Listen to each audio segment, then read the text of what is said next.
On May 17, 2026, reports regarding the potential introduction of a two-seat variant of the fifth-generation Su-57 fighter caused a stir across the Russian aviation community.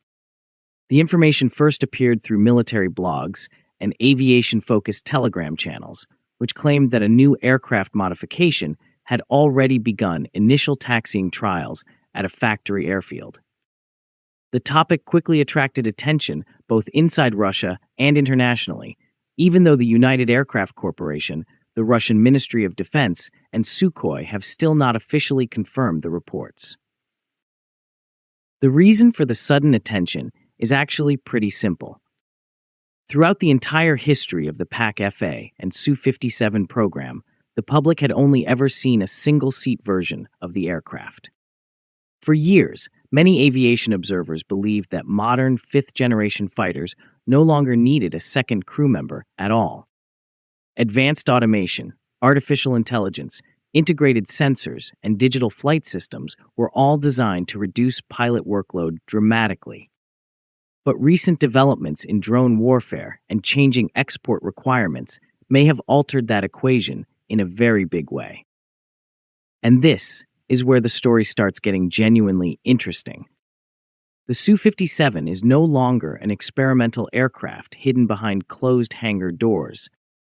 Serial production of the fighter has been underway at the Yuri Gagarin aircraft plant in Komsomolsk-on-Amur since 2021. Russia's aerospace forces continue receiving new aircraft, while the jet itself has become increasingly visible during public demonstrations and operational deployments. The aircraft was originally designed as a multi-role stealth fighter capable of air superiority missions, precision strikes against ground targets, and network-centric warfare within a fully integrated battlefield environment. Engineers placed enormous emphasis on stealth characteristics, supermaneuverability, and high levels of onboard automation. In theory, this should have eliminated the need for a second crew member entirely. But military aviation has a habit of surprising people. In the days of the Su-27 and MiG-29, dual-seat trainers were considered absolutely essential for pilot conversion and combat preparation. Today, advanced jet trainers like the Yak-130 can perform much of that training role without requiring dedicated combat trainer variants of frontline fighters. Even so, Russian aviation history shows that two-seat aircraft were never created purely for instructional purposes. Now, here comes the part that Altitude Addicts viewers will probably recognize immediately. At first glance, having a second crew member inside a modern stealth fighter sounds outdated, maybe even unnecessary. But operational reality tells a completely different story. Even with sophisticated automation, pilot workload in modern air combat remains extremely high. A modern fighter jet is no longer just an aircraft.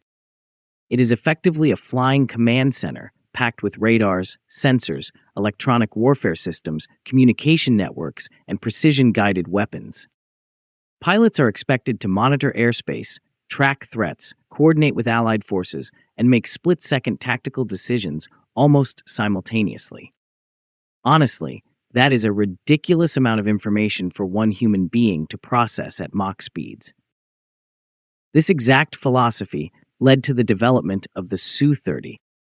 The aircraft divided responsibilities between the pilot and the weapons systems officer.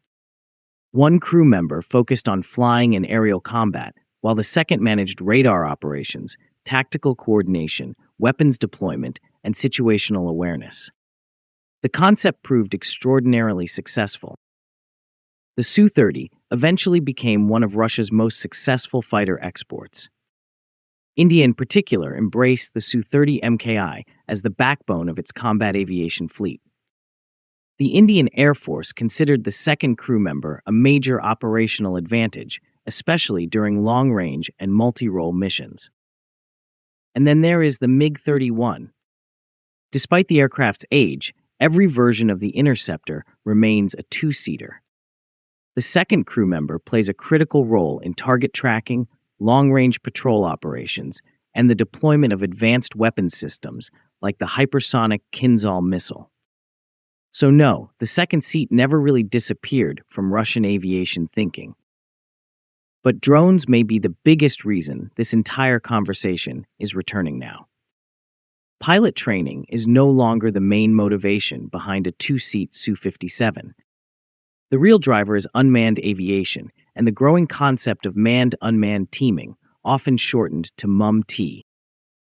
Russia has invested heavily in the S-70 Okhotnik heavy combat drone over the last several years. From the beginning, the Su-57 was expected to function as the command platform coordinating these unmanned aircraft. The concept itself is fairly straightforward, at least on paper. The piloted fighter acts as the leader, while accompanying drones operate as reconnaissance assets, strike platforms, or even additional missile carriers. But this dramatically increases the workload on the pilot. The pilot must fly the aircraft, engage threats, maintain situational awareness, and coordinate multiple drones all at the same time. That is where the second crew member suddenly becomes incredibly valuable. A second operator could focus almost entirely on drone control, sensor management, battlefield coordination, and tactical data processing, while the pilot concentrates on combat maneuvers and flight operations. According to multiple reports, Russia may have already proposed exactly this concept to India during renewed discussions surrounding the Su-57 program. And yes, India sits right at the center of this story. The origins go back to the FGFA program, or Fifth Generation Fighter Aircraft Initiative, launched jointly by Moscow and New Delhi during the 2000s. The project aimed to develop an Indian version of the Su-57 tailored specifically to Indian Air Force requirements. India showed strong interest in a dual-seat fighter configuration almost from the beginning. Much of that preference came from the Indian Air Force's highly positive experience operating the Su-30 MKI fleet. In many ways, Indian planners viewed the second crew member as a tactical force multiplier rather than a training necessity. The FGFA project was expected to include more than 40 modifications compared to the baseline Russian aircraft. These included upgraded avionics, customized communication systems, Indian weapons integration, and potentially a dual-seat layout. But then things started becoming complicated. Actually, complicated might be putting it mildly. India eventually raised concerns regarding stealth performance, radar capabilities, engines, and the overall maturity of the program. In 2018, New Delhi formally withdrew from the FGFA project. However, conversations about future cooperation never completely disappeared. By 2025 and 2026, discussions reportedly began gaining momentum again.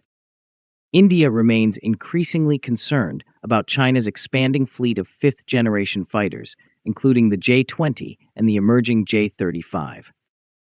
Meanwhile, India's own AMCA stealth fighter program continues progressing relatively slowly.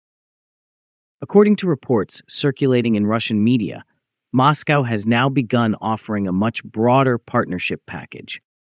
That package could include local production, software access, technology cooperation, and even a dedicated two-seat export variant, sometimes referred to unofficially as the Su-57E.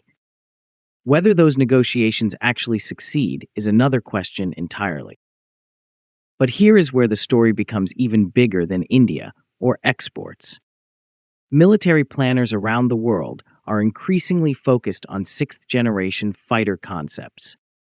These future systems are expected to involve piloted aircraft controlling entire swarms of drones across highly networked battlefields.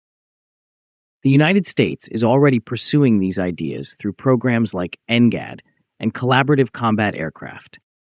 China is also conducting extensive research into integrating drones directly into future air combat ecosystems. Russia clearly does not want to be left behind in this race. In that context, a two-seat Su-57 starts making a lot more sense. The aircraft could serve as a transitional platform between today's fifth-generation fighters and tomorrow's sixth-generation combat networks. The second crew member would transform the aircraft into something much closer to an airborne command center. That role would extend far beyond simple drone control. The second operator could manage reconnaissance missions, electronic warfare operations, strike coordination, and network-centric battlefield integration. In other words, the fighter itself would become a central node within a much larger combat system. And this is exactly the kind of shift Altitude Addicts has been tracking for years now. Future combat aviation increasingly appears to be moving away from isolated fighter aircraft and toward interconnected combat ecosystems where humans and drones fight together as coordinated teams. So the obvious question remains, is the aircraft actually real? Right now, nobody outside official Russian defense circles can say for certain. Rumors surrounding a two-seat Su-57 have existed for years. Russian officials never completely ruled out the possibility. But until May 2026, there had been no publicly known photographs, no credible test reports, and no evidence suggesting that a prototype had actually reached taxiing trials. If the reports are eventually confirmed, the implications could be enormous. It would signal that Russia is not only focused on domestic military requirements, but is also aggressively targeting export opportunities where two-seat heavy fighters remain highly attractive. It would also confirm that collaboration between piloted aircraft and unmanned systems is becoming central to the future of aerial warfare. Right now, the story still lives mostly in the world of rumors, leaks, and aviation speculation. But the sheer intensity of the discussion suggests something important. The era in which a single pilot was expected to control every aspect of modern air combat alone may finally be approaching its limits. And honestly, that possibility alone makes the rumored two-seat Su-57 one of the most fascinating aviation stories of 2026 so far. If you like this video, please like, share, and subscribe the channel. Please also take the channel membership to encourage us. Last but not least, please hype this video if you are watching on a mobile device.